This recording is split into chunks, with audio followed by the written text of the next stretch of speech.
Price God. இன்றைய தியானம் நீதிமொழிகள் 16ஆம் அதிகாரம் 21 முதல் 33 வரை.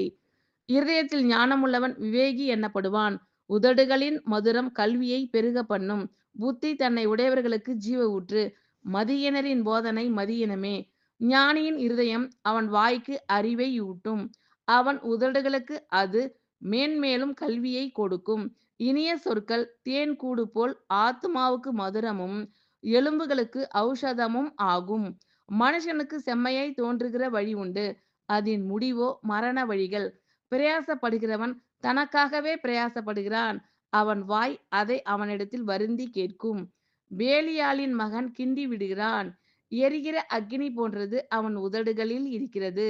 மாறுபாடு உள்ளவன் சண்டையை கிளப்பி விடுகிறான், கோல் சொல்லுகிறவன் பிராண சிநேகிதரையும் பிரித்து விடுகிறான். கொடுமையானவன் தன் அயலானுக்கு நயங்காட்டி அவனை நலமல்லாத வழியிலே நடக்க பண்ணுகிறான். அவன் மாறுபாடானவைகளை யோசிக்கும்படி தன் கண்களை மூடி தீமையை செய்யும்படி தன் உதடுகளை கடிக்கிறான். நீதியின் வழியில் உண்டாகும் நரைமயிரானது மகிமையான கிரீடம். பலவானை பார்க்கிலும் நீடிய சாந்தமுள்ளவன் உத்தமன். பட்டணத்தை பிடிக்கிறவனை பார்க்கிலும் தன் மனதை அடக்குகிறவன் உத்தமன். சீட்டு மடியிலே போடப்படும், காரிய சித்தியோ கர்த்தரால் வரும். ஆமென். Thank you Lord.